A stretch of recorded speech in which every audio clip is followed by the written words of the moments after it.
those of you who know that music, that is the BBC News welcoming minutes. And for anyone who knew Auntie Evelyn, you knew that radio and BBC World News was her go-to. So we thought it's only right that we start this afternoon's celebration by playing her one of her favorite tunes. My name is Gadoni Mwai, and I have the privilege of leading today's celebration. The family call me High Priestess, but I call myself Auntie Evelyn's favorite goddaughter. So I'm very privileged to be the one leading us today. A bit of housekeeping before we start. The washrooms are behind me on my left. If you pass the condolence table, Trisha will direct you accordingly. And yeah, that's only housekeeping. And we're here really today to celebrate the life and times of Auntie Evelyn. I'm going to switch. I might call her Evelyn, I might call her Auntie Evelyn. But today is really a chance to celebrate her life and the impact that she had on all of us. And just really be together and just be merry and be happy. You'll notice I'm wearing colorful colors because today is really a celebration of life.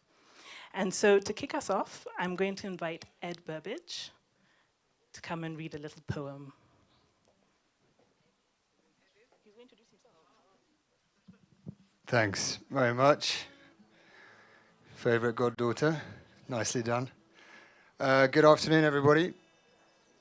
My name is Edward Burbage, and for those of you who don't know me, I am Noni, formerly Wanjehia's husband, who was Evelyn's niece.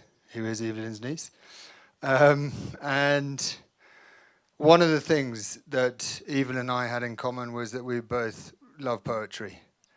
And so I think that's why I've been chosen to read this poem. I didn't choose the poem, actually, but I love it. And I'm old enough to need reading glasses now, so just give me a second. The Valley and the Crown. Yea, though I walk the shadowed way, where weeping turns the night to day, I will not fear the dark control, for you are with my weary soul. The dust returns to earth again, but life transcends this mortal pain. He heals the broken, guides the tear, and casts out every lingering fear. For us a dwelling is prepared, where perfect peace and love are shared. The mortal puts on endless grace, and we shall see him face to face. O death, where is your victory now? The knee will bend, the head will bow. The former things have passed away into an everlasting day.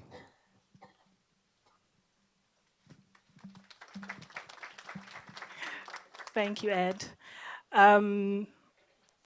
So now we're going to go into a moment of singing some songs. And we're going to be led by Jeanette and Sekou.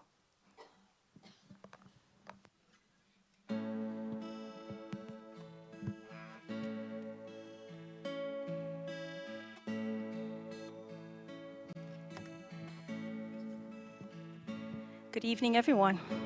Or good afternoon. Psalm 42 says, as the deer pants for streams of water, so my soul pants for you, my God.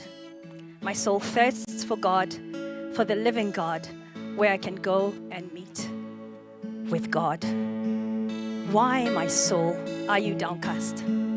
Why so disturbed within me? Put your hope in God, for I will yet praise him, my Savior and my God. And I want to lean on those words, that I will yet praise God, even now, our Savior and our God. If you have a smartphone or any such gadget, we don't have words to the songs, but you can sing along. If you just Google As the Deer, you will find this one song, and then we'll go to Goodness of God, and then we'll go to what's the other one? Right. All right. As the deer panteth for the water, so my soul longs after thee. You alone are my heart's desire, and I long to worship thee. Oh, you alone are my strength, my shield. To you alone may my spirit yield. You alone are my heart's desire, and I long to worship you. You're my friend and you're my brother. You're my friend and you are my brother, even though you are a king. I love you more than any other, so much more than anything. Oh, you alone are my strength, my shield. To you alone may my spirit yield. You alone are my heart's desire, and I long to worship you. I want you more than gold. I want you more than gold or silver. Only you can satisfy. You alone are the real joy giver and the apple of my eye. For you alone are my strength, my shield. To you alone may my spirit yield. You alone are my heart's desire, and I long to worship you. You alone are my strength, my shield. To you alone may my spirit yield. You alone are my heart's desire, and I long to worship thee. Well done, well done. All right, go back to your phones and let's look for goodness of God and celebrate this wonderful life of our dear friend and sister, mother, auntie.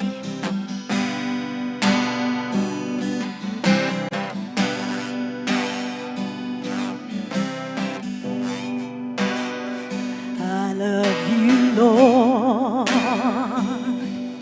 Oh, your mercy never failed me.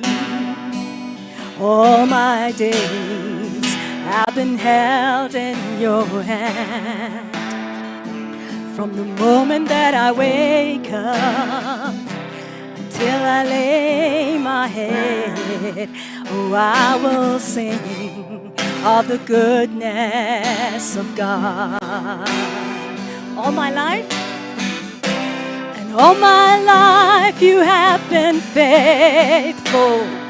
Oh, and all my life you have been so, so good.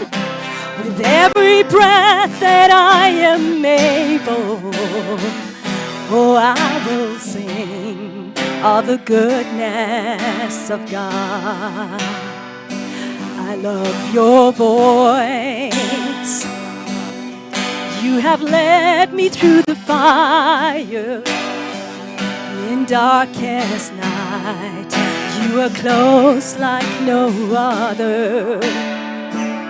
I love you like a father.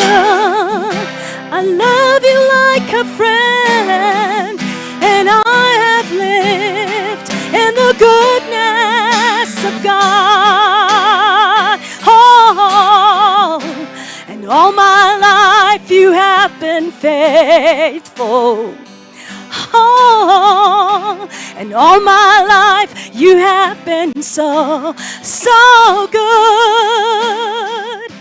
With every breath that I am able, oh, I will sing of the goodness of God. Oh, I will sing of the goodness of God. And His goodness keeps running after us. Your goodness is running after, it's running after me. Oh, your goodness is running after, it's running after me. With my life laid down, I'm surrendered now. I give you everything. Your goodness is running after, it's running after me. Your goodness is running after, it's running after me. Your goodness is running after, it's running after me. With my life laid down, I'm surrendered now. I give you everything. Your goodness is running after, it's running after me. All my life you have been faithful. And all my life you have been so, so good. With every breath that I am able, oh, I will sing of the goodness of God. Oh, I will sing of the goodness of God. Amen, amen. And now I need your help. If you thought you helped me at the beginning, this is when I really need your help. Does everyone know the song, Oh Happy Day? You can put your phones down. We don't need words for this one. It's a celebration, and this song speaks about when I get to heaven. What a beautiful and wonderful reunion it will be with our sister, with our moms and dads and everybody who has gone before us.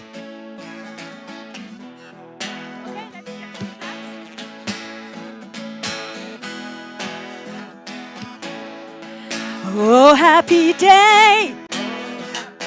Right. Oh, happy day. When Jesus called. When Jesus, He washed my sins away. Oh, it's a happy day. Oh, happy day.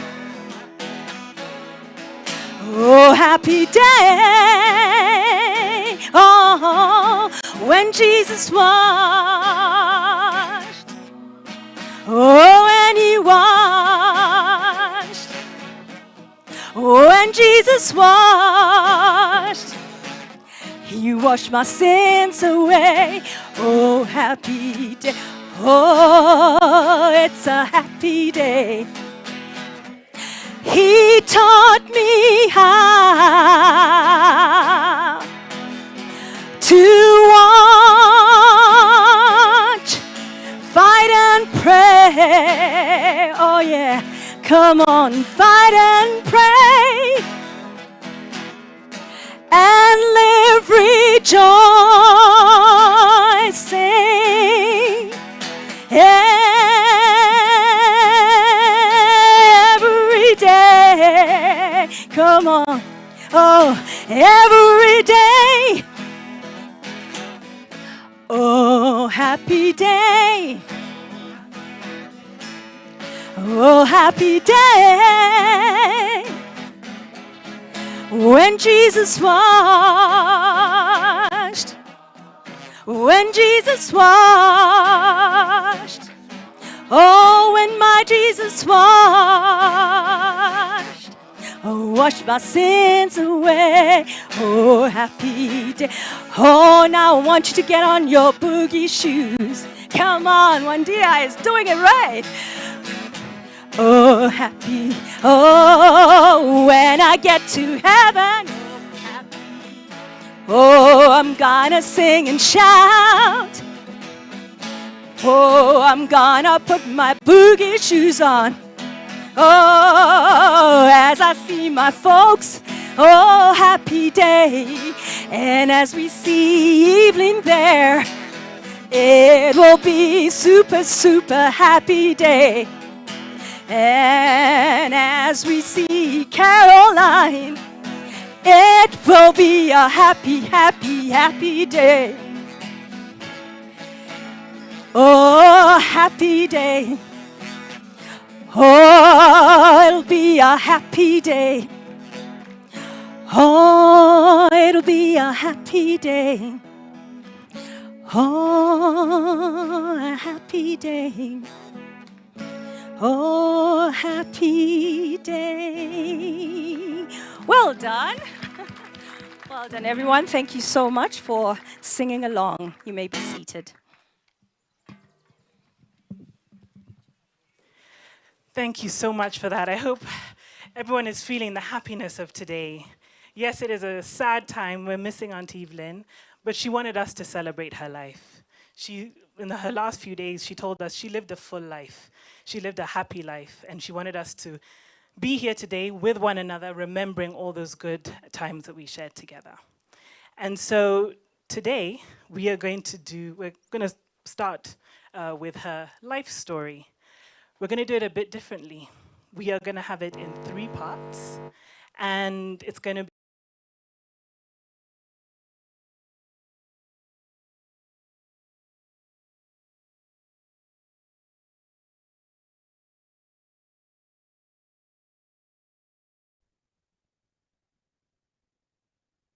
Evelyn Christina Wangari was born on 24th April 1956 at Gituru in what was then Fort Hall district. She was the third born child and second daughter of our late parents, William and Mary Kimemia. At that time, our mum was a domestic science teacher and our dad was an education officer stationed in Fort Hall town.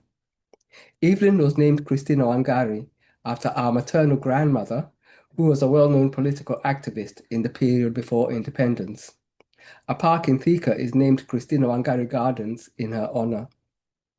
Soon after Evelyn's 6th birthday in 1962, the family moved to London, England. This would have been quite a change, going from Gituru to London to settle in a new country, learn a new language, and enroll in school for the first time. I remember at that time, we would walk to school. That was myself, Caroline, and Evelyn. And this we did over that summer. And then that first winter, which was the coldest winter for 200 years. In England, our parents encouraged and fostered a very close family ties, which have lasted to this day. A typical Sunday routine would be for mum to prepare a sumptuous roast dinner, after which dad would take the family for a drive. This was always a favorite treat and a wonderful memory. When Evelyn was 12, our family, now including Angie and Ida, moved back to Kenya. Evelyn and Caroline joined Kenya High School, complete with deep London Cockney accents. Evelyn excelled at Kenya High School and made a number of lifelong friends. As a boarder, she and her friends together explored the opportunities and frustrations of acquiring a good education whilst navigating the twists and turns of adolescence. Evelyn engaged with pop culture. She shared music heroes with her brother Joe, including Bob Marley, Santana, with the leader of her pack being Jimi Hendrix. When Evelyn was informed too, the physics teacher, Mr. Wiggins, entered the class and announced that Hendrix had been found dead. She was completely distraught and could not continue with the rest of the lesson. She also liked the Jackson 5 and even had a bit of a crush on Jackie Jackson for a while. This was the era of international Black consciousness raising, when songs such as Young, Gifted, and Black and James Brown's Say It Loud, I'm Black and I'm Proud filled the airwaves. It became fashionable in the time leading up to the O levels to read authors such as Frantz Fanon and Walter Rodney. Evelyn plunged into these and other Pan-African writings. She was very interested in following the movement of Black consciousness in the United States. She could speak on the actions of activists at the time, such as Angela Davis, Huey Newton, Stokely Carmichael, and others in the Black Panthers organization. We could say that Evelyn inherited her political consciousness from her grandmother, Christina Wangari. Evelyn's creativity at this time was evidenced by a love for crochet. She made herself a couple of long waistcoats and matching crocheted caps that were the height of fashion at the time. It was a time of mini skirts, maxi skirts, and afro hairdos, and Evelyn did not hesitate in exploring the extent of her expression through fashion. Her love for languages was realized when she studied French and German up to A levels. She went on to study these at Bradford University in the UK, adding Spanish into the mix. These languages enabled her to access great career opportunities when she completed her studies. Evelyn was a gentle, quiet spirit, quite the introvert, who was, nevertheless, appointed a school prefect, a role she carried out with great diligence. After her A-levels, Evelyn went on a Rotary-sponsored student exchange program to Madagascar.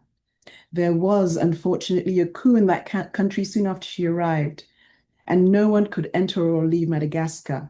And her family did not hear from her for 3 months. This was before email, mobile phones, all of that. So it was a great relief to all when she finally returned to Nairobi. With all the various and some unlikely experiences under her belt, Evelyn was ready to embark on university studies in the UK.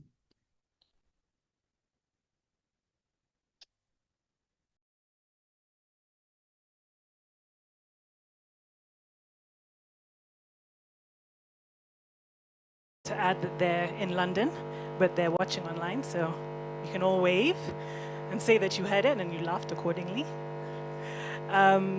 One thing to add, Auntie Evelyn did get to watch the Michael Jackson movie, so maybe she also, connected with that first crush that she had.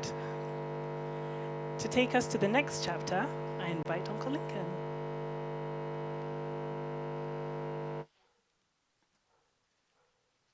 Thank you, good. I'm going to need the lectern here. Huh? I'm going to put this one here. Hi, Lincoln. Hey, how are you doing?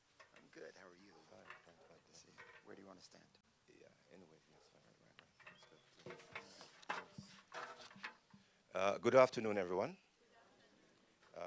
I'm Lincoln Bailey,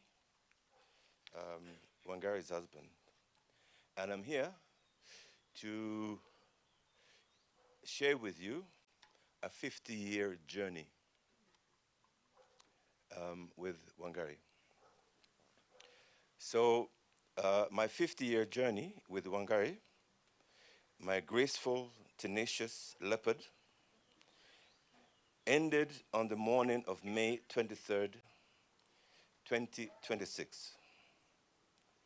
Now, given this cycle of life, we always knew that one day the journey for both of us would come to an end.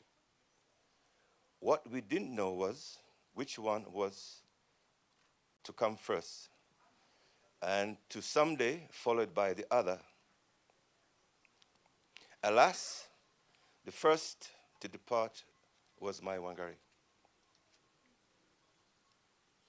Our 50-year journey started on October 20th, 1975, when this graceful lady walked into the economics lecture theater wearing a brownish beige cheesecloth shirt over brightly colored bell-bottom slacks, red wedge-heel shoes, and a fancy hairdo. Her appearance turned many heads in the predominantly white auditorium. On reflection, it was my good fortune that she chose to study economics as one of her foundation year electives, even though she was a modern language student. She almost naturally gravitated to where the few black students were seated. I recall she sat in a row directly behind me. From that moment, she became a person of interest,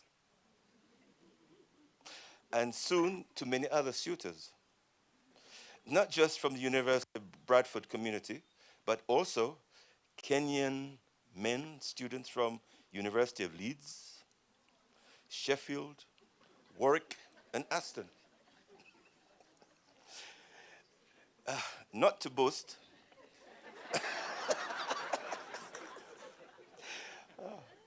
but I'm happy to report that by the end of November of that year, the last tutor had given up the ghost and went to bark up other trees. Wangari and I had an amazing 4-year student relationship.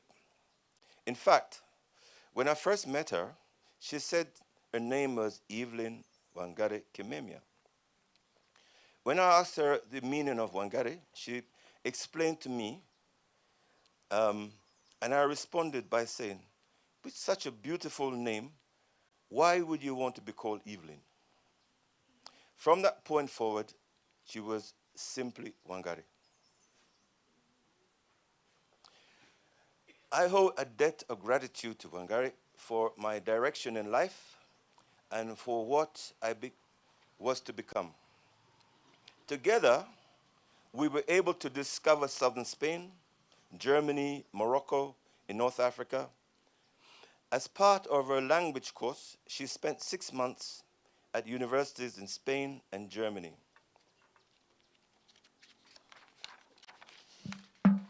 She chose the University of Sevilla in southern Spain and University of Saarbrücken in Germany, which gave me the opportunity to visit both places. When I visited her in Spain over the Easter holidays, we toured the south of the country and crossed the Mediterranean into the Spanish enclave of Ceuta and on to Tangiers in Morocco. In Germany, I was introduced to Saarland wines, and Saarbrücken, being a border town, we would take the goat tracks through the mountains to have lunch in France.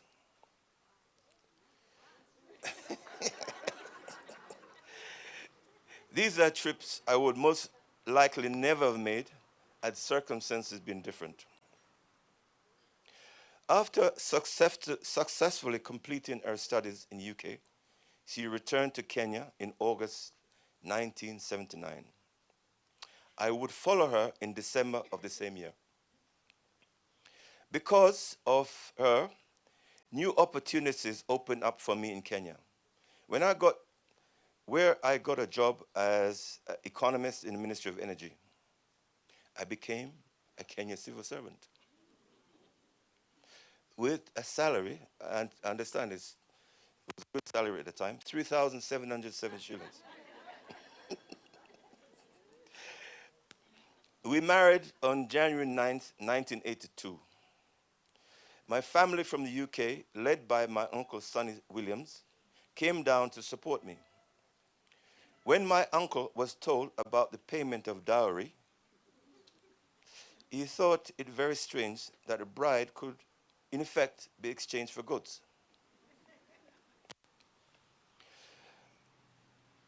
Our first child, Andrew, was born on September 20th, 1984, more than 2 years after our wedding.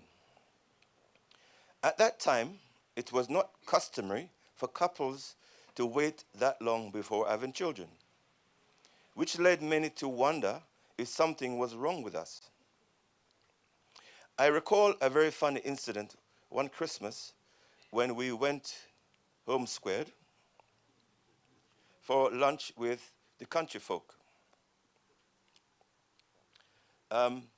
As we were leaving, Wangari's late sister, Caroline, was given a sack of farm produce for her family whilst Wangari and I were given one maize cob each.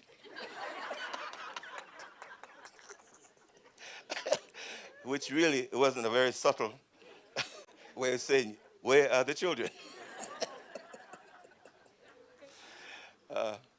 Anyway, Fiona arrived three years later on October 5th, 1987, which finally put paid to those questioning. Throughout the years, Wangari remained a steady and supportive presence in our family's life, and work took us across Africa. In 1988, the family relocated to Botswana, where we spent 5 memorable years before moving to Malawi. Through each transition, Wangari created stability, home, and community for our family. She adapted with grace to every environment, building friendships and connections wherever she went. At this juncture, I would like to let you into a secret, which I'm sure not even my children knew before today. I suffer from mild dyslexia. So during my consultancy days, and I had to write many reports, different things. And Wangari was my chief editor. As a result, she became an expert on energy policy, agricultural development, privatization, and restructuring, among others. Professionally, Wangari built a successful career of her own. In Malawi, she managed the South African Airways booking office in Lilongwe for several years before later joining GTZ. After retirement from formal employment, she fully embraced activities and friendships that brought her joy. She loved playing golf. We would team up in mixed competition, and we were serial winners. Our prizes include fridges, freezers, washing machines. In fact, we could actually kit out a kitchen. She also played mahjong and bridge and enjoyed companionship and intellectual stimulation of her book club community.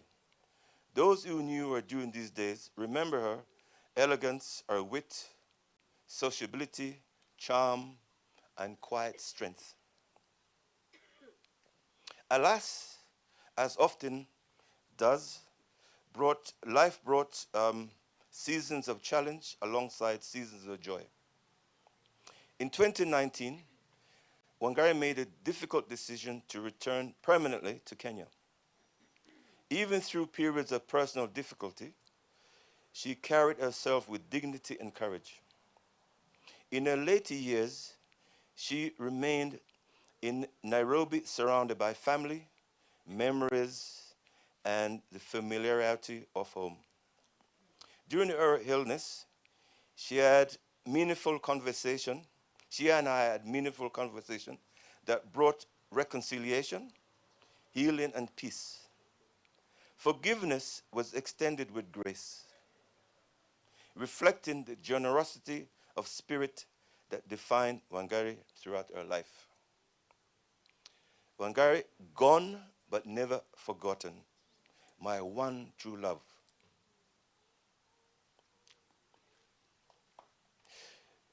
Without hesitation, I would willingly confess that you made me the man I am today. Thank you.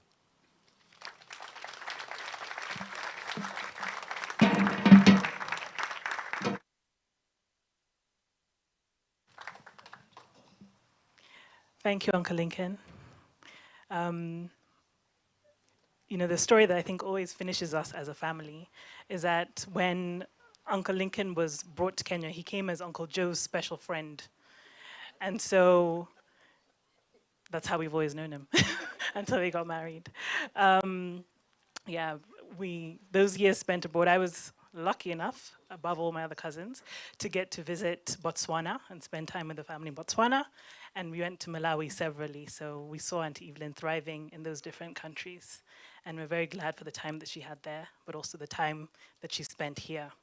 And for those years that she spent here, I'm going to invite my mum to tell us the story of the last 7 years.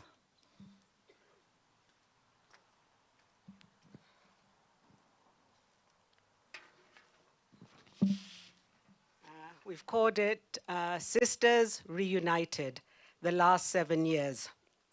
So despite living abroad for most of her life, Evelyn's move back to Kenya was seamless. Following the sudden loss of our sister Caroline in 2017, the four of us, that's me, Angie, Ida, and Evelyn, became even more intentional about cherishing our sisterhood and spending time together. Very quickly, the four sisters became inseparable.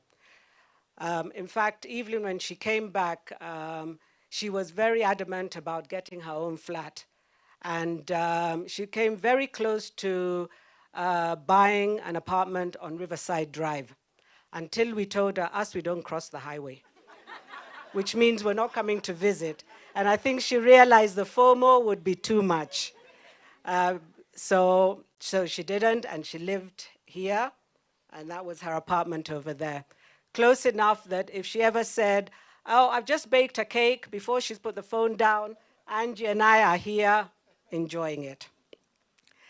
So, as we said, as a result of that, us being seen together, we coined the phrase, if you've seen one Kimemia, you've seen them all, because apparently we look so much alike. Evelyn would frequently have people walk up to her with a big smile, "Hi, Jane," only to be met with a politely puzzled expression. Eventually, she learned to keep a ready smile and a gently reply, "Hello, no, I'm her sister." But one question Evelyn particularly enjoyed was when people tried to guess who the elder sister was. More often than not, they would confidently point to Ida, much to her dismay. But Ida insisted it was simply because she was the tallest. One thing none of us could ever be mistaken for, however, was Evelyn's culinary talent. Hands down, she was head and shoulders above the rest of us. Her curry goat was legendary, and her rum-infused Christmas cake was unforgettable. So much so that a leading resort in Anyuki once invited Evelyn to share her Christmas cake recipe.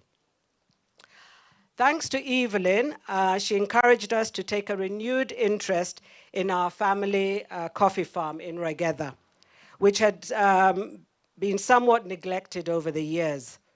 In fact, a friend of Eric's, came to visit and actually described our coffee as being in ICU. Okay. But thanks to Evelyn, we engaged an agronomist who patiently guided us city girls through the intricacies of coffee farming. Evelyn researched tirelessly, coordinated the family activities, organized the construction of a water pond, and our cousin, and followed up regularly with our cousin Gedhu and our employee Mwiruri, who oversaw the farm. And so inspired by her, we diversified into tree tomatoes, into lemons, and a thriving kitchen garden. And within 2 years, the farm began yielding positive results again. Evelyn also rekindled many of her interests that she had developed in Malawi. She quickly became a part of the bridge community here in Kenya. She played with I understand there was a Visha Oshwa group, there was a Riverside group, there was a group that met in people's homes and had different games. And she also taught and played mahjong with them. She continued with her golf. And in fact, fortunately, Angie and I just started golf. And she actually took us on one game where we played in Limuru. And you could see she was salivating too. She kept, wanting to, it's like, Jane, do this. Jane, keep your eye on the ball. Angie, focus. A patient teacher, maybe. And she learned to play pickleball, which she would play Sunday mornings at 7 a.m. So none of us joined her for that. And she also joined the Nairobi Ridgeways Rotary Club. So COVID, despite all its disruption, gave us the gift of even more time together. We started our Saturday boot camps, which entailed power walks through Runda and later other neighborhoods, followed by sumptuous brunches that somehow stretched into lunch, board games, dinner, and then a frantic rush home before the curfew. It therefore surprised, Evelyn also took her fitness very seriously, and she would head out at 6 a.m. from here to go to the Quick Fit for her CrossFit sessions, 6 a.m. It therefore didn't surprise any of us when she won our Sisters and Spouses Fitness Challenge. We're a very competitive family. So it involved setting exercise goals and then paying hefty fines if you failed to meet them. And one of them was you had to do a plank. And each of us gave our times. Ida, I think, was 1 minute. Angie and I were 2 minutes. Evelyn did 3 minutes. She could do a 3-minute plank. And yes, she ate our money. Also, again, COVID, because this was the period that she came back, ushered in the monthly family quiz. So Evelyn's breadth of knowledge was astonishing. She seemed to know something about everything from local and global politics, sport, trivia, and everything in between. And we attributed this to her deep love of reading, her habit of listening to BBC radio. I mean, who has BBC radio in their car when there is Capital FM, there's Spice FM, but that was Evelyn. But she did later. Actually, she's the one who introduced me to Spice FM. I didn't even know. And her endless curiosity. Even as children, if Evelyn happened upon a book or a magazine while doing chores, the chores were immediately abandoned as she became completely engrossed in reading. Then came Tembea Kenya, yet another family WhatsApp group made up of Evelyn, Sam, Jane, Uncle Frank, Angie, Eric, and Ida. And this was born out of COVID travel restrictions and our desire to explore Kenya together, and that we did. We went to so many places and had a wonderful time, just opportunity to bond together as family. Evelyn was also generous to a fault, and she loved her family deeply and would demonstrate it and show it. So to celebrate her 65th birthday, she treated her sisters with their spouses, nieces, and nephews to a memorable weekend at the Emakoko Lodge in the Nairobi National Park. She organized it and she paid for it for all of us, you know. It was a beautiful time filled with laughter, dancing, storytelling, and togetherness. Siskim is the Kimemia Sisters Chama, okay, which had begun in 2000, but it truly found its rhythm when Evelyn returned to Kenya. We committed ourselves to saving and investing for our well-being. Well-being could be interpreted very creatively, from long, lazy lunch at Fig and Olive, certainly qualified, as did our international travels together. As devoted tennis fans, the four of us traveled to Wimbledon, which was a bucket list item for all of us, and in 2018, and watched Serena Williams play on centre court. In 2022, we went to London for Roger Federer's final tournament at the Laver Cup. Our bright yellow t-shirts proclaiming, Sisters Trip is better than any therapy, caught the attention of Roger Federer's film crew, who stopped to interview us, but do we say? And to our amusement, we ended up appearing in the Federer documentary, 12 Final Days, achieving our 15 seconds of global fame. Please look for that documentary, we are there. We shared many other memorable journeys together, including walking the Camino, visiting Joe, Rosemary, and Andrew in the UK, retracing our family memories in London and Portsmouth, attending Alex's graduation in Spain, spending time with Fiona and Marco in the Netherlands, and most recently in October 2025, an Aegean sea cruise with myself, Sam, Ida, Eric, Joe, and Rosemary. And even during those times, Evelyn would reconnect with many of her friends from all over the world. I think that was one gift that Evelyn had, that she made friends and she kept them. And she reconnected whenever she could. So the past 7 years gave us a precious gift, time. Time to laugh together, travel together, grow older together, and simply enjoy one another's company in a way that adulthood so rarely allows. We will miss Evelyn beyond words, but we remain deeply grateful for every single memory, every conversation, every adventure, and every ordinary day we were blessed to share with her. Thank you.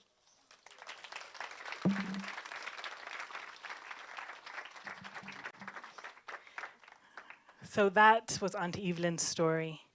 And now we get to see it with some pictures while we listen to one of her favorite songs.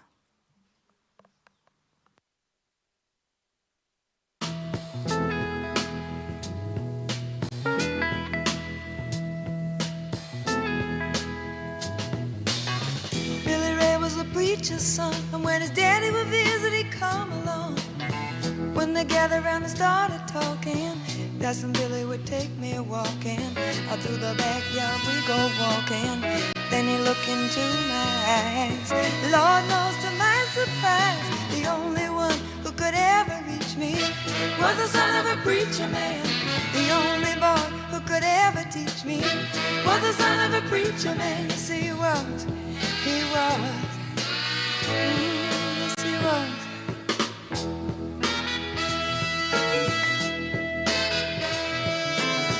Being good isn't always easy, no matter how hard I try. When he started sweet talking to me, he'd come and tell me everything is alright. He'd kiss and tell me everything's alright. Can I get away again tonight? The only one who could ever reach me was the son of a preacher man. The only boy who could ever teach me was the son of a preacher man. Yes, he was. He was. Lord knows he was. Yes, he was. How well I remember the look was in his eyes, stealing kisses from me on the slide, taking time to make time, telling me that he's all mine, learning from each other's knowing, looking to see how much we've grown, and the only one who could ever reach me was the son of a preacher man. The only boy who could ever teach me was the son of a preacher man. Yes, he was. He was. Oh, yes, he was. The only one who could ever reach me. He was the sweet talking son of a preacher man. The only boy who could ever teach me. I guess he was the son of a preacher man. The only one who could ever move me sweet was the son of a preacher man. The only one who could ever move me was the son of a preacher man. The only one who could ever reach me was the son of a preacher man.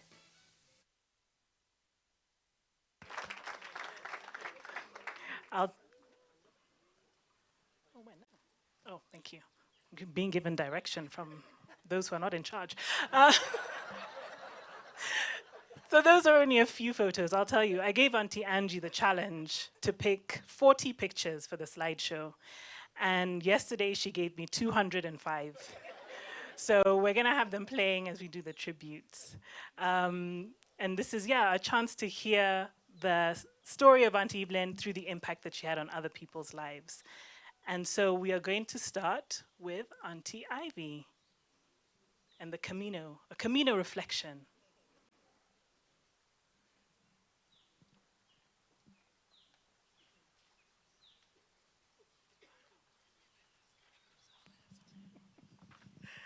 Good afternoon, everyone.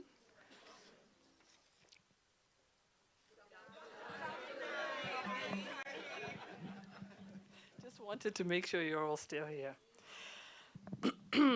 So, Camino at 60.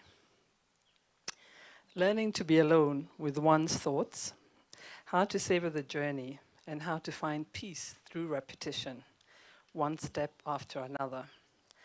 That, for many, is the Camino de Santiago. Some days start off rainy, giving way to sunny afternoons, where all one must do is take the next step and then the next. The Camino, for the 11 of us, represented many things: spiritual reflection, resilience, physical accomplishment, self-discovery. And we called our journey Camino at 60 to celebrate a milestone year for 3 of us in the group, giving the pilgrimage an added sense of gratitude, appreciation, and joy. It was in May of 2023, started on the 2nd of May, for the 10-day walk from the town of León, a 123-kilometer walk to Santiago de Compostela, to the shrine of the Apostle St. James in the Cathedral of Santiago de Compostela in Galicia, Spain. Evelyn was one of the few who walked the full 123 kilometers. We all did it, but Evelyn and a few others, not to be named. And that alone speaks to her strength, resilience, and determination. But what made it even more beautiful was the way she opened herself up to everything the Camino had to offer: the spiritual nourishment, the cultural richness, the good food. She didn't have even one glass of wine, I'm sure she did. Okay, she had beer. The love, the laughter, and the companionship of fellow peregrinas along the way. And that wasn't a shrub, it actually is peregrinas. Evelyn was also the only one among us who spoke Spanish and was generous enough to be our translator, often interpreting for us when we were shopping, when we were asking for direction, and sometimes just for clarity with our guides, Juan Carlos, Sonsoles, and our driver, Pedro. She carried herself with grace throughout, and through it all, she kept smiling, bringing quiet positivity to every step. For her sisters and family, who first heard about Evelyn's wish to walk the Camino with her walkie-talkies group in Malawi, the Camino became deeply personal. Over the last 7 years, her own journey of self-discovery had become beautifully intertwined with the pilgrimage, and because of that, her story touched us all in a special way. What stayed with us most was the way she embraced the challenge so fully, never allowing age to place limits on what was possible. In her, we saw not only endurance, but also courage and freedom. And then there were the conversations. Erica recalls chats that touched on Jamaica and children, the different seasons of life, and even plants. You did say she was knowledgeable about many things. These conversations reminded us that Camino is not only about the distance walked, but also about the connections made, the stories shared, and the humanity we met along the way. Her decisiveness and commitment was evident throughout. She approached each day with intention and kept going with a perseverance that inspired everyone around us. She taught some of us a very interesting thing, that when you're going, as our guide told us, having a gentle descending or a gentle ascending, that you walk in a zigzag fashion, because then that was easier on your knees, and some of us do have issues with knees. And that kept us moving forward. And in that quiet determination, we saw the strength that defined her Camino, and in many ways, the strength that defined her life. We will remember Evelyn as a kind and gentle soul whose warmth, intention, perseverance, and steady presence from the very beginning made the journey feel so deeply special. Que te vaya bien, peregrina. Fare thee well, Peregrina.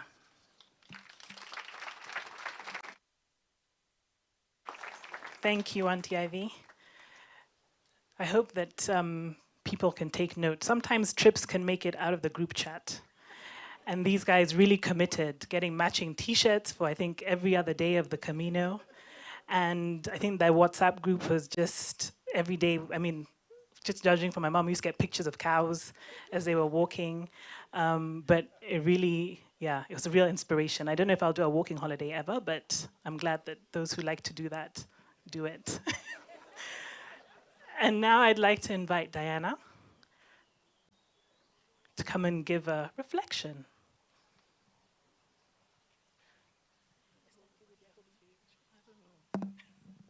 Please come. I think I'll be okay, yeah. Thank you all for being here today to honor a truly remarkable woman. I stand here with a heavy heart, but also with a mind full of beautiful memories. Evelyn and I met at Kenya High School in 1969, when we were just 13 years old. We spent 4 years in the same classroom, navigating our teenage years, just a few desks apart. Between sharing the boarding school life and living in the same neighborhood, Zweli Arcade, we formed a bond that time could never erase.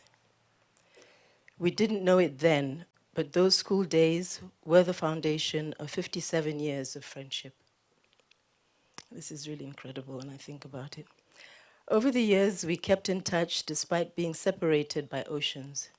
Visits in Botswana, Malawi, Diani, and Nairobi, of course, kept us connected. When Evelyn moved back to Nairobi, we were fortunate enough to spend even more time together.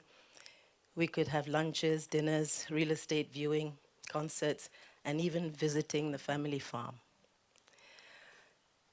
In 2025, that's last year in June, we traveled together to Kigali to celebrate my birthday. It was really a memorable time. We sightseed, we cooked, we walked in that clean, orderly city, and I managed to see a lot, learn a lot about Evelyn that I didn't know before. That was the last really memorable outing that we had together. To me, Evelyn is the ultimate proof of the saying, friends are the family we choose. I repeat, friends are the family we choose. She was a true gift in my life, genuine, reliable, caring, zen, gentle, and really a true sweet soul. She loved a good game of golf and bridge, but above all, she absolutely adored her children. Evelyn was the epitome of love for family. Her sisters and her entire extended family meant everything to her. I always admired her genuine, broad Kimemia smile as she narrated family events. I could almost feel the love in her towards them as she spoke. She loved to cook for family and was so good at it. Through her, I visualized the perfect image of family unity. It was a kind of love I always wished for and was blessed to borrow it through her lens. Watching and hearing Evelyn battle the illness was heartbreaking, but she faced it with incredible courage, a positive spirit, and a quiet grace that gave us all hope. I was fortunate enough to visit Evelyn at Aga Khan on the 14th of April. Little did I know that I would be saying goodbye. I want to appreciate Ida for always being so gracious and forthright with updates. This enabled me that visit in a private ward. Cancer took Evelyn from us too soon. She has left us with decades of love and joy. I am so, so grateful for the gift of that relationship. As we celebrate her life, let's keep her candle burning. Rest in peace, my beautiful friend. Rest in eternal peace. You will always be remembered. To Fiona and Andrew, may the light of Evelyn's love always shine bright in you and over you. To Jane, Angie, and Ida, you've been amazing. Thank you for always being there for her. May the strong sisterly bond continue in you always.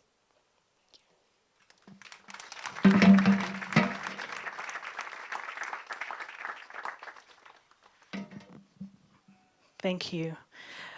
Auntie Evelyn was light. She really was light. And yeah, we feel that light as we move on. I now invite Uncle Des to say a few words.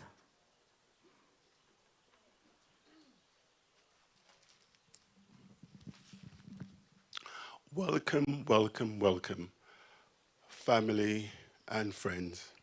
I'm going to go slightly off script because something has come to mind that I think I need to give recognition where it's due. And I want to give recognition to a Kenyan family because they've done an incredible thing in a very short space of time. And I just want them to know that I recognize this, and I think you all need to recognize for this. I mean, I obviously got on the last plane to Kenya to get here in time, in fact.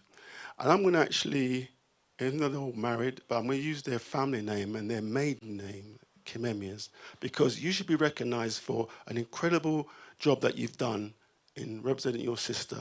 And I just want to make sure that that comes across and you recognize that we understand that. So just a quick round of applause, please.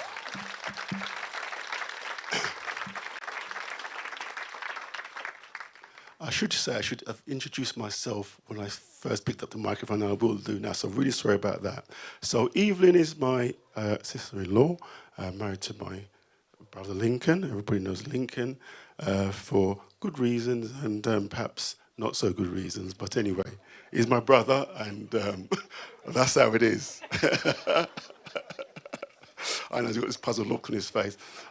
So I'm just here to represent the UK arm of the family, the Baileys. That's who we are. And so, you know, Evelyn came into a family, and it's really wonderful to have somebody like that. And sitting here, actually, it's been a bit of a school day since I've come to Kenya because I've learned so much about her life and her family life. So I've discovered so much. I'm sure we all have as well. So I just wanted to echo that. So I've got some small tributes here. They're just a few words from the family. So I'll just read them out now. I've just obviously given that little icebreaker. So from the UK Bailey family, short note, a single life can sow seeds that grow far beyond the years. Today we honour the seeds Wangari planted in us, in her children, family and friends. Her presence was never loud, yet her influence was unmistakable. She carried a quiet strength, the kind that didn't demand attention, but naturally drew people in. Through her kindness and her steadfastness, she planted comfort with a caring spirit. The Bailey family acknowledged the beauty she has left behind and the memories that still warms us. Though her time here has ended, the seeds she has sowed continues to grow. She leaves a gentle, enduring legacy. That's from the Baileys. Now, I got a short, my son, I have a nephew, my son, Samuel. He just, he really loved his auntie, and I thought, okay, I will just present a few words from him. Sam was here. He's come to Kenya a few times. And he just wanted to say a few things. But here we go. So Auntie Evelyn, my first African family member, I really knew. I never knew how to think or react when I first met her. But very shortly after meeting her and spending time with her, I realized I didn't need to. Quickly, I realized how much of an amazing aunt, mother, and woman she was. Small in stature, yet slow to anger, and very understanding, extremely loving and hospitable, and full of lessons I hold dear for the rest of my life. Wangari is a person who would have wanted you to remember the times you had rather than what could have been. So celebrate today. And in closing, I think it's been mentioned here, she does like poetry. So again, I'm always going off script, but that's the way I am. I'm going to read something very gentle now. So here we go. When we were kids, nothing really mattered. When we were young, everything was about us. When we grew up, we found that we were no longer the center of the universe. We discovered we were just tenants, stewards of all we owned and achieved. Like flowers that are in full bloom, displaying beauty and splendor in the cycle of life. We all return to where we came from, the spirit to the giver and the body to the ground. We all eat, drink, and make merry, but build bridges, forgive everybody, and be a peacemaker is a good legacy. Amen.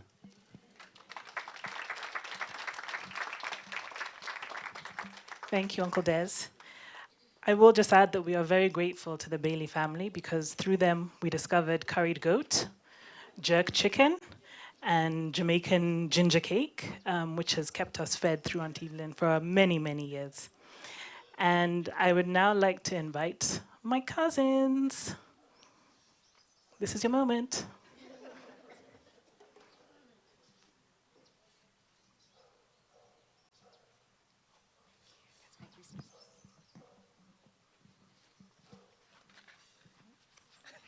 Actually, you know what, cousins, call us.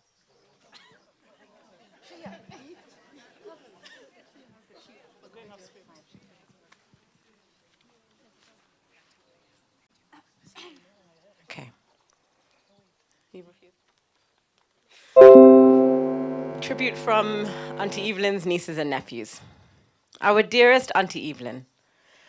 When we look back on the life of Auntie Evelyn, we remember her strength, her quiet and gentle determination, her infinite generosity, and the profound kindness she extended to everyone around her, and her wit. She poured love into everything she did. But, as it's been mentioned already, perhaps nowhere was that love more vibrant than in her kitchen. Whenever news flashed across one of the million family WhatsApp groups that Auntie Evelyn was making Sunday lunch, usually curry goat, the nieces and nephews were guaranteed to show up, always leaving with doggy bags.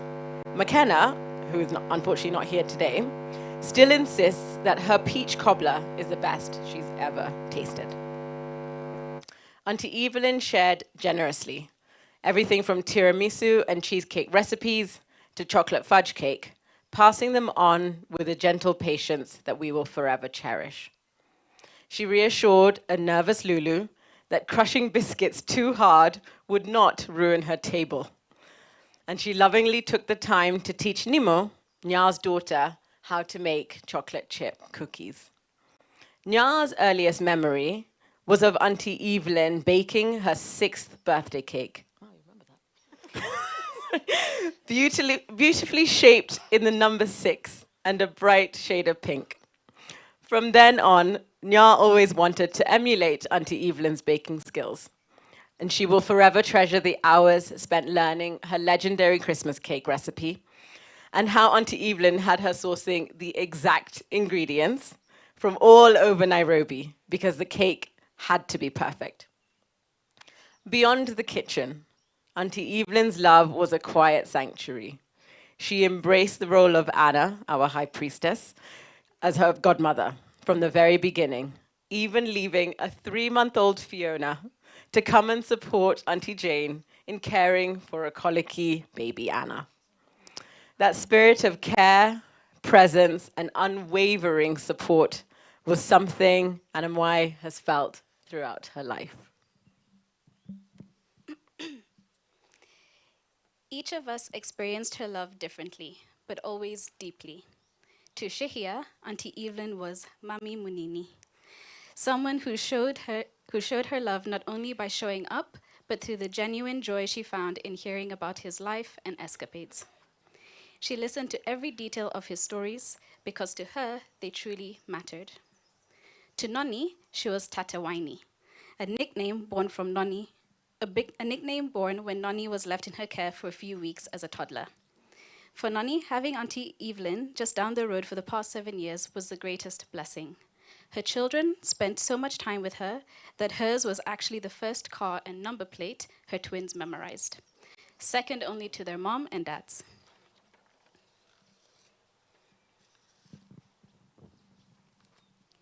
When Auntie Evelyn moved into Runda 108, life at the Nesbitt home became brighter.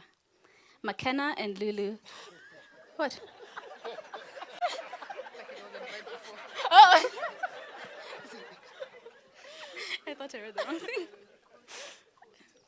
McKenna and Lulu were thrilled to have an auntie living with them, a season they would later grow profoundly grateful for because it gave them the chance to truly get to know her. They will forever miss the little chats, her love for games like bridge and rummikub, and the ruthless satisfaction she took in defeating everyone at board games. They will also miss the simple joy of watching her return home triumphant from her walks. Runda 108 will never be the same without her, and that includes the unique bond she shared with Izzy, the Nesbitt's dog. Despite Auntie Evelyn's initial disapproval of the way Izzy strolled into the house as though she owned it, the two eventually formed a beautiful camaraderie. More often than not, it was right outside Auntie Evelyn's door that Izzy found refuge from the rain. Beyond the Nesbitt's home, she was a constant and comforting presence in the lives of my sister and I. It became second nature to expect her right alongside my mom, whether for airport pickups, SGR drop-offs, or the ordinary errands of everyday life. She was simply part of the plan. Yet she was always ready for adventures too, like the time I unexpectedly great crashed her trip to Utrecht to visit Fiona and Marco. Remarkably, she also held the special distinction of being the one auntie who could actually sit down and talk football in rich, passionate detail. Auntie Evelyn was a woman who constantly surprised us. Alex is still amazed by how enthusiastically she took up CrossFit when she moved back to Nairobi, and just how good she became at it. Alex barely survived his own first class, a fact Auntie Evelyn took great pleasure in reminding him of. Not only was she good at CrossFit, she could also hold a 3-minute plank, like Auntie Jane said, and also,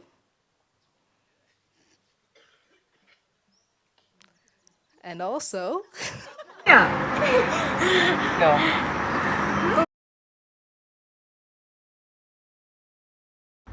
Even Maranga. Maranga. Yeah. No. You're almost there. And also a headstand. Though they never got the chance to play a round of golf together, Alex will think of her fondly whenever he steps onto a course. Whether she was offering wise advice, teaching a recipe, or simply spending quiet time together, Auntie Evelyn taught us so much. For the longest time, she was our auntie from abroad, but over the last 7 years in Nairobi, we walked together, laughed together, cried together, cooked together, and danced together. We are profoundly grateful that we got to go closer to her, spend more time with her, and know her in the way we did.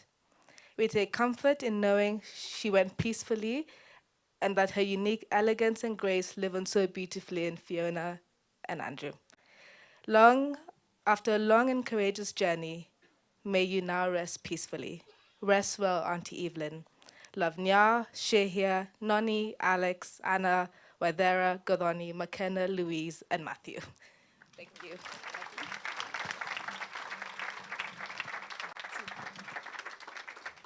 Well done, cousins. I'm proud of you. I now invite Auntie Ida to give her sister's tribute. Sister's personal, her own personal tribute. See more direction.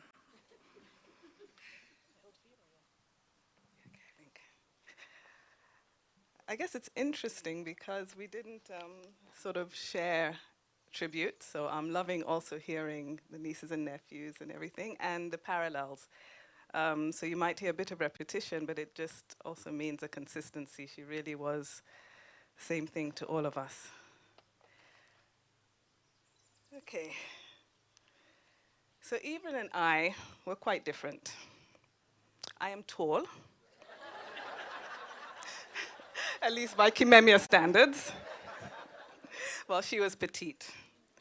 She had a remarkable gift for languages, and at one point spoke German and Spanish fluently, with proficient French as well. And Kangonga's in-laws will remember the German twist we had when we came to get our bride. Me and languages, not so good. I tend to decide quickly, move forward, but Evelyn preferred to pause, reflect, and carefully consider every implication. I dispose and outsource. Evelyn repaired, repurposed, and always figured out how to make things work. Yet in all our differences, there was never conflict. We respected each other's strengths and leaned on one another where we were lacking. So for me, Evelyn was the last born, or the baby sister, in the first half of our siblings, so Joe and Caroline's baby sister. And I found myself as the last born of the last three. So I sort of almost felt we had that last born thing in common. I don't have many memories of her from my earliest childhood, but memories from my late primary school years remain vivid. She was my international sister. And I thought her diverse circle of Kenyan friends, Diana, Beth, I'm not going to even try naming because I'll probably miss them out, but also she had non-Kenyan friends. She had friends from Mauritius and from South Africa. I mean, who had South African friends back in the 70s? And she had friends from India, from the UK. So I just found her so international and just so cool. And then she had this Angela Davis afro, just very cool. And thanks to Evelyn, I could boast trendy UK fashion during her university years. I think for my dear friends, I think Connie and Angie here, I feel like I must have been quite a nuisance when I was young because I just used to floss my older siblings, you know? Yeah, I was just so cool because I had these cool elder siblings. Anyway, what I lacked in childhood interaction with Evelyn was more than made up for over the past 35 plus years spent with her and her family. I treasure memories of our Gaborone trip, Gaborone to Vic Falls, Gaborone to Durban. This was, I think, just the year after Mandela's release, and many, many more. But more recently, our sister's trip to Portsmouth was especially meaningful. Evelyn returned to places of her formative years, and everything came flooding back to her. She excitedly showed us the house where we lived, and actually where I was born, the location of her primary school, the church where she was christened, and where she had once been a flower girl at, where's Jockey? She was here, anyway, Jockey Dongo's parents' wedding. Evelyn was a flower girl there. Indeed, her ability to recall people, experiences, and interactions was remarkable. And that made her the go-to person whenever we needed help filling gaps in our family history. Evelyn was a godsend when I became a mother. I was so prepared for pregnancy. I had read about pregnancy, childbirth. I was completely prepared. But I hadn't read the chapter of what happens when the baby comes. And because I'm so organized, my child, surely you have breakfast, you have lunch, you have dinner, and then you sleep peacefully in between. I genuinely thought that's how babies operate. Shock on me when McKenna came and just wanted to feed all the time. Evelyn would laugh and say that roly-poly McKenna was sucking all the calories out of me, leaving me gaunt. But she was there. Her support during that season, my early motherhood, was invaluable, especially during baby bath time, which I dreaded. I'm deeply grateful that our daughters, McKenna and Gathoni, had the chance to get to know their auntie intimately. And we will continue to enjoy Evelyn's delicious cheesecake because thankfully the recipe was lovingly passed down to our Gathoni. Evelyn was such a lovely, wonderful travel companion. I think my sisters talked about our trips. So our sister trips, we were always roommates. Evelyn and I roomed together, Jane and Angie roomed together. And so in those shared spaces, I learned about her little rituals and quirks. For example, Evelyn always had a milky drink, usually hot chocolate, before bed. And then she could hardly watch her favorite tennis players on TV for fear that she might somehow jinx them into losing. Over the past 7 years, Eric, McKenna, Gavoni, and I have had the privilege of sharing our home with Evelyn. As was mentioned earlier, she initially considered buying an apartment of her own, but my sisters, and I will say even Eric, and I persuaded her to postpone that decision for a year, and then another year, until eventually she abandoned the idea because she already knew what our answer would be. We simply loved having her with us. Eric and Evelyn, April babies, they shared a special bond. As fellow early risers, they would chat when she set off or returned from her early morning exercise. And whenever Eric walked past her kitchen window, his stomach would grumble with envy at whatever delicious thing Evelyn was cooking, because I don't think our meals were as exciting. Evelyn made hosting Christmas lunch effortless. She would help me plan the menu, she would prepare her legendary turkey, and the Christmas cake. That just making it so easy for me. She became my final mirror before I went out. Is my hair okay? Do these shoes match? Is this skirt too tight? She was also my editor before AI. Does this document read well? Is my CV clear? She did all this for me. Even Evelyn made me less wasteful because in her hands, almost anything could be repurposed. She even darned my well-loved clothes. Bless her. She calmed me, and often I would slump on her couch in frustration over some crisis in my life, and she gently reminded me, Ida, it's never really that serious.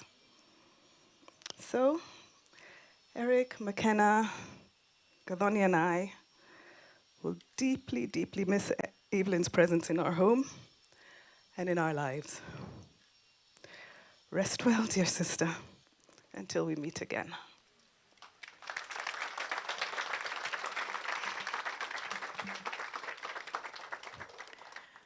Thank you, Auntie Ida. When Auntie Evelyn moved here, I think we visited this house in equal measure to visit the Nesbits and also to visit Auntie Evelyn. So sometimes we wouldn't even see the Nesbits and just go straight to their house. Most of the time it's because we could smell what was happening in Auntie Evelyn's kitchen. So it was great to have her less than 1 kilometer away from all of us. Now I'd like to invite Andrew and Fiona to give their tribute.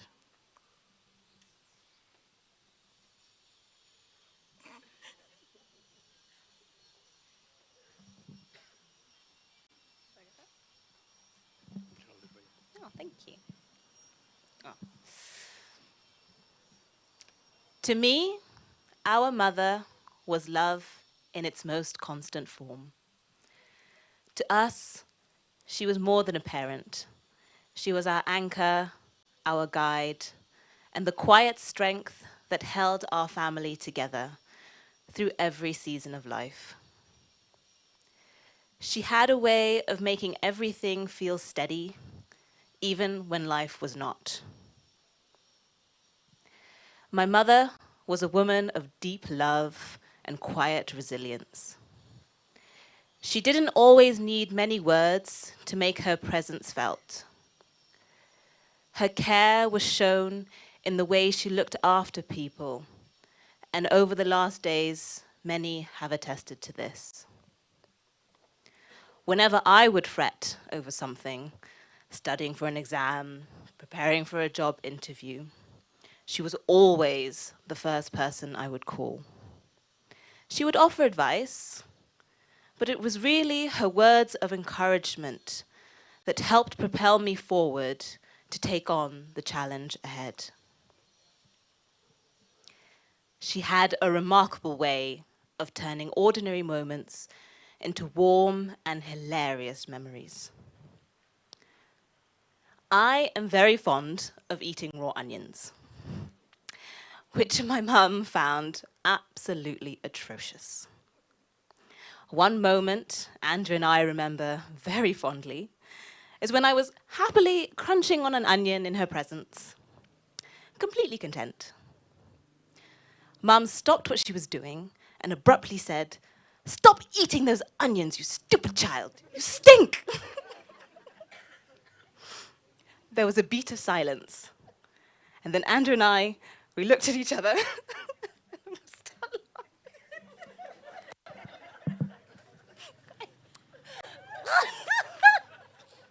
Honestly, the moment was so funny. And we completely lost it. We couldn't stop laughing. And of course, that made Mum even more unimpressed. Mum raised two quite silly and giggly children. Like all mothers, she had her rituals, habits, and little routines that became part of who she was to us. Both my brother and I attended boarding school and university abroad. And one of those rituals was that I had to lay out my clothes on the bed for her to inspect before I was allowed to pack them in my suitcase. To ensure I was packing only the essentials. At the time, I may not have understood it, but now I realize it was part of her way of caring for us, shaping us, and preparing us for life. To this day, I still lay my clothes out on the bed before packing them in my suitcase, because it doesn't feel right to do it any other way. My love language is food, both making it and eating it.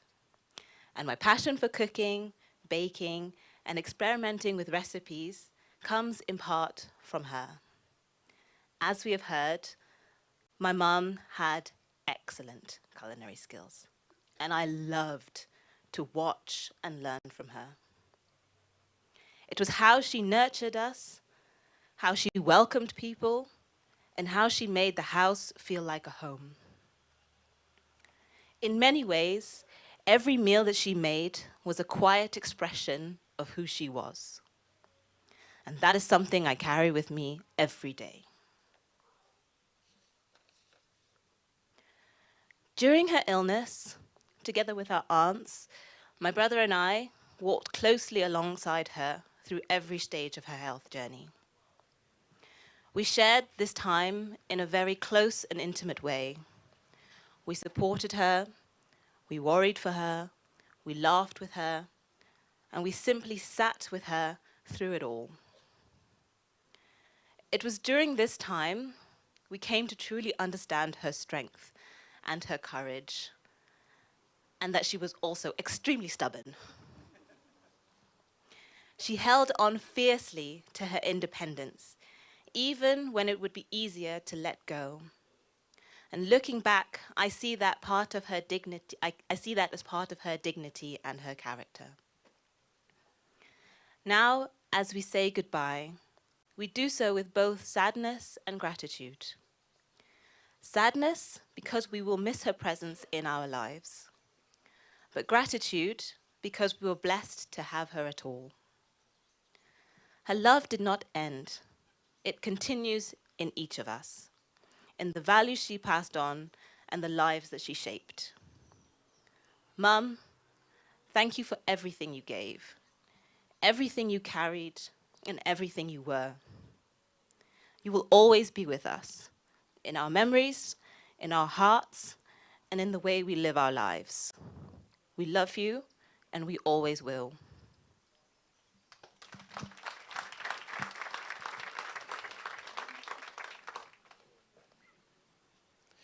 Commitment, consistency, courage. Mom, it seems surreal that you are no longer physically here. Stepping into your flat earlier this week, there was some part of me that wanted to instinctively take you outside for a walk, to decide what we would have for our next meal, or to share some fond memories. I think that instinct to be considerate of others came from the absolute commitment you had poured into Fiona and myself. You instilled in us the important life lessons of self-care and self-reliance. How these life skills would stand us in good stead in the years to come may not have been apparent through the chores and the daily routines at the time, but it was during our long absences at boarding school, then university, and beyond that these skills came to the fore. It must be said that I did miss you during those long absences, Mum. But your words to me, whenever it was time to leave home at the end of the holidays, take care of yourself and do your level best. Those words remain with me to this day. That reflected your commitment to us. Mom, you were consistent. When you set yourself to a task or challenge, we could rest assured it would be done. You captained the ladies section of the Lilongwe Golf Club. You were a member of the International Women's Association of Malawi and an active member in the Rotary clubs of both Lilongwe and here in Nairobi, all of which you were consistent in your positive efforts and contributions. You turned up consistently for your bridge and mahjong groups that helped you form lasting friendships. Whilst the strategies and tactics of these games escaped me, you spoke highly of the friendly competitiveness that motivated you to improve your skills. You spoke warmly of the camaraderie of the group members, some of whom I had the pleasure of meeting earlier this week. That consistency went back many years. I recall our time living in Malawi. Our family were part of a fellowship of Pan-African and Caribbean expats who formed a group known as Tontine. Apart from setting up a communal fund, each family group also took turns to host functions at their respective homes. And the Bailey household was the place to be. Mom, you'd be up at the crack of dawn to start cooking on the allotted day, a task which often was the continuation of the days before of shopping and making arrangements. Fiona and I were assured of a busy day too, as Mom and Dad had no shortage of tasks for Fiona and myself, both in the kitchen and in the garden. All the while, the house would be filled with the delightful aromas of the feast that was in the making. From master chef, you transformed seamlessly into a gracious host as our guests arrived. And when the last guests had left, we would set about clearing up until late into the night. A function at the Bailey household was consistently the talk of Lilongwe, and an invite to one of our functions was no small thing. I believe a major part of that was thanks to you, Mum. And if Fiona and I are confident in the kitchen, that is a testament to you. You took the decision recently to cease further cancer treatment in favor of palliative care. That took courage. In the twilight months and weeks of your life, you put a brave face on in spite of the progressing illness. I thought, if Mom can show such courage, then I must too. In the quiet moment in the hospital, you took my hand without faltering, you remarked, "Andrew, I have lived a full life. Do you understand the decision I have made?" I said yes, fully. And whatever you needed done, it would be done. It was a real privilege to spend April this year with Fiona looking after you, and an opportunity to reflect back everything that you'd poured into Fiona and myself, and with the steadfast support of family around us. We recognized the small things that would make the biggest difference. Every friend or family visit, every care package, every kind word. This was a small step. And those small steps turned into small victories. And how uplifting it was to arrive one morning at your flat to find you had already made your cup of tea, or you were tucking into the dragon fruit that you loved. From being unable to walk without assistance, what a victory it was to see you increasing the number of laps that you did around the front house area each day, and doing the exercises that you were encouraged to do with me as your personal trainer. Even on the days when the pain and lethargy were tempting you to stay indoors, you still made an effort. That is courage. Mom, you have joined those who have gone before us. The void that you have left in your passing feels immeasurable. But I believe we will fill this gap with the great memories, stories, and life lessons that are characteristic of you. Commitment, consistency, courage. I love you, Mom. Thank you.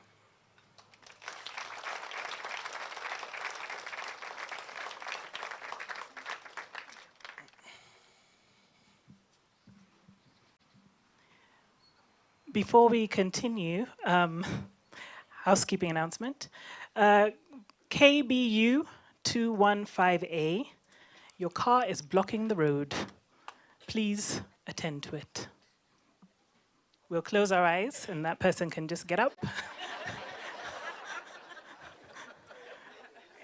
Oh, okay, one person has gotten up. Okay.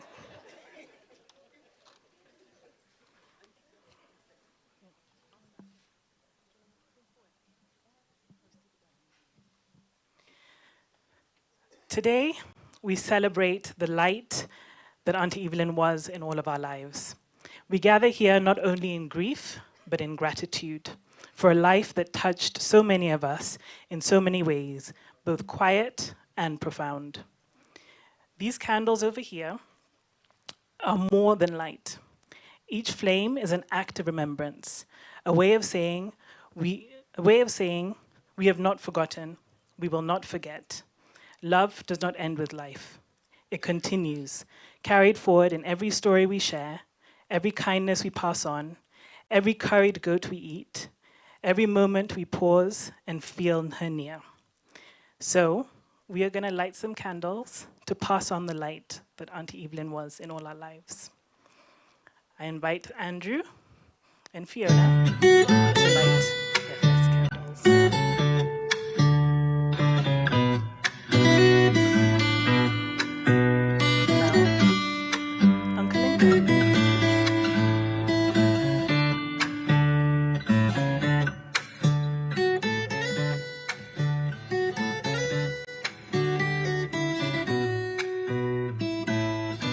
Siblings, represented by Auntie Angie.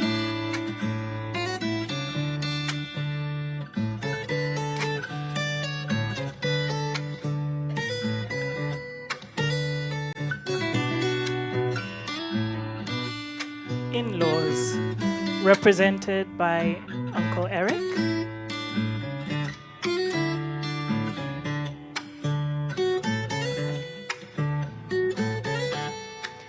Fiona's special friend, Marco.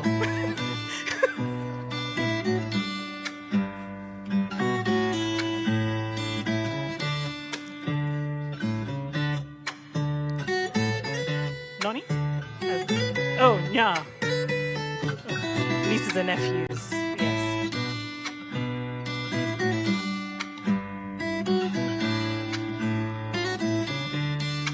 And Alex to represent the grandchildren.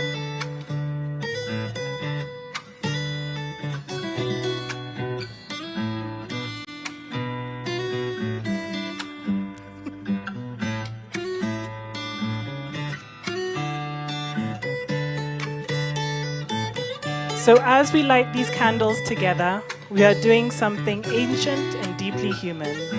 We are keeping alive the light that Auntie Evelyn had within all of us, in our hearts and in each other. And as these flames burn, let us hold a moment of stillness, not in absence, but of presence, of gratitude, of all that Auntie Evelyn gave us and all that remains. Memory is the gift that the living give back to those we have lost. Let it live in a way, let it live in the way that you love the people beside you, in the stories you tell, in the quiet moments when you feel them close. Auntie Evelyn is gone, but she is still here with all of us. Rest well, Auntie Evelyn.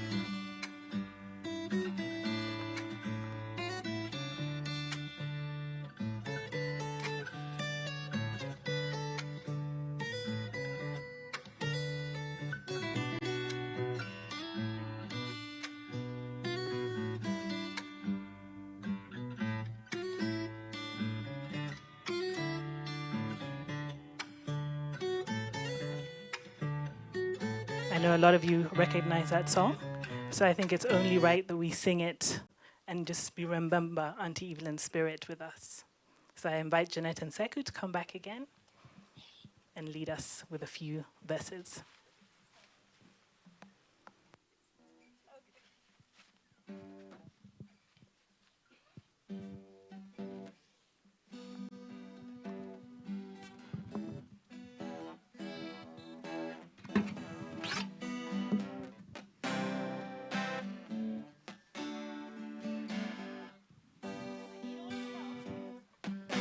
When the night has come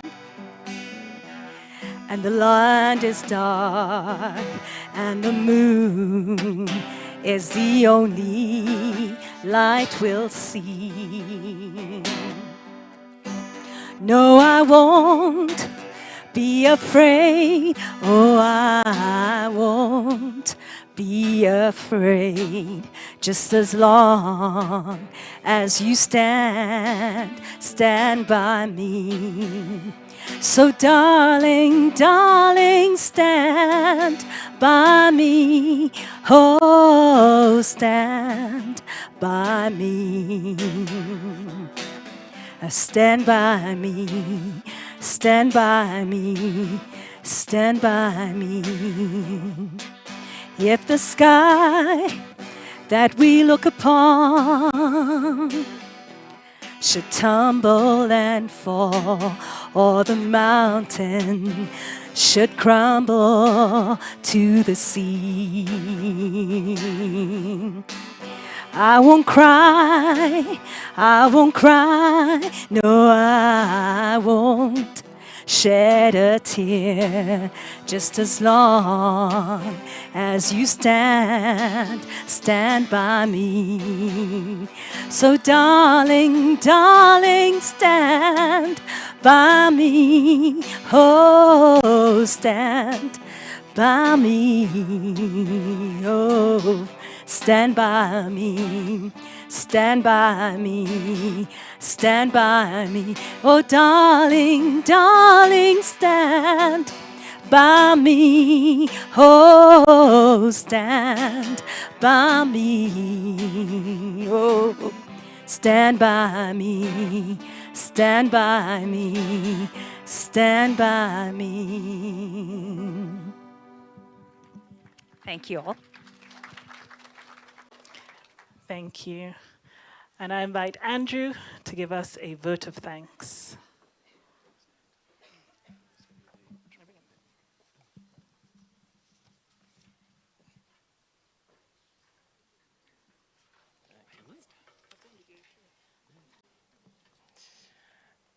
As we draw to a close, I would like to give a vote of thanks on behalf of our family. I wish to extend our deepest gratitude to each and every one of you who has joined us today to celebrate the life of my mom, Wangari.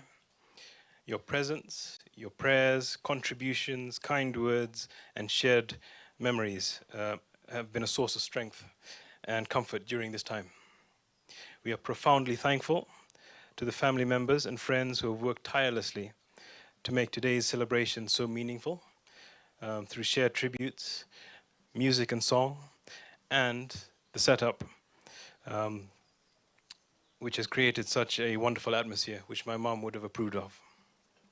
We also recognize family and friends who are abroad and who have been able to watch today's events on the live stream. Even though we are separated by a great distance, your well wishes and condolences have meant a lot to us.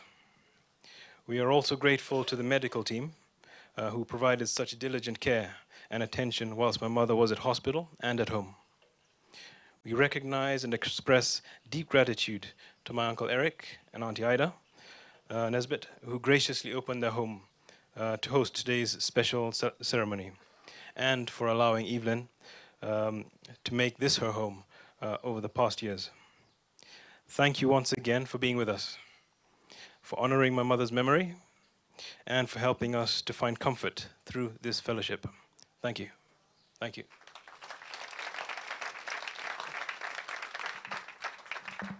Thank you. I now invite Auntie Angie to say a closing prayer for today.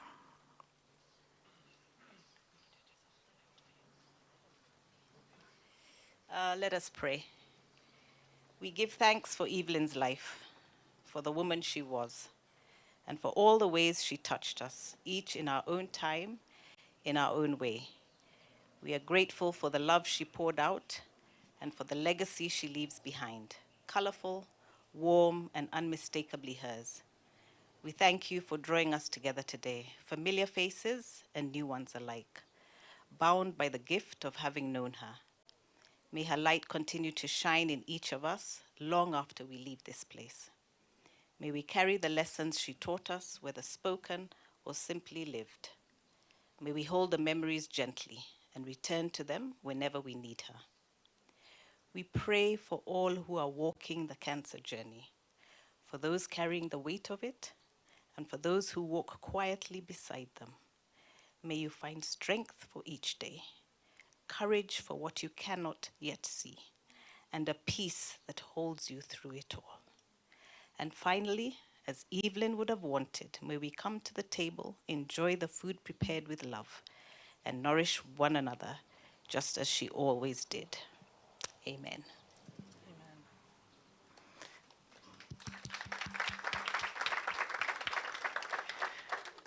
And that is the end of our formal service. And as Auntie Angie prayed, there is a cup of tea and a small bite to eat, which is the least we can do for remembering Auntie Evelyn. So we invite you all to stay and be with us during this time, to continue to share memories, share stories, and continue to let Auntie Evelyn's light shine throughout the rest of the day, the evening. Yes, I think with that, we've more direction. So we welcome you all, yes. So thank you all so much for joining us today. And the family will go first so that you don't all rush to come and meet them here.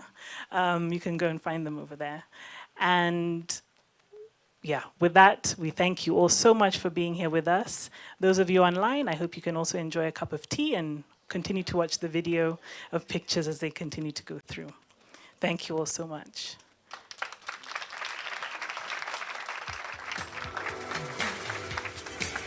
And as a last piece of housekeeping, just a reminder that there is a condolence book that we'd love for you to sign.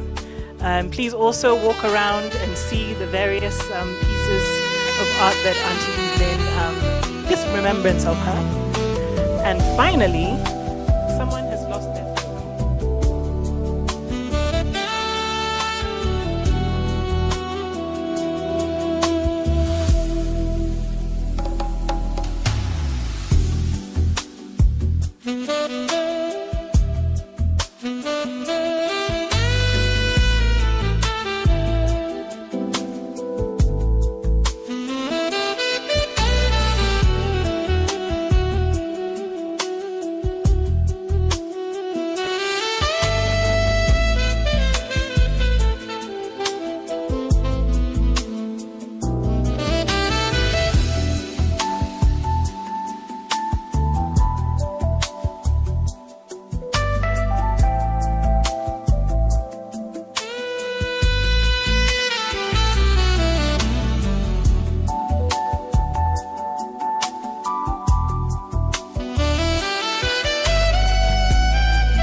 Hey.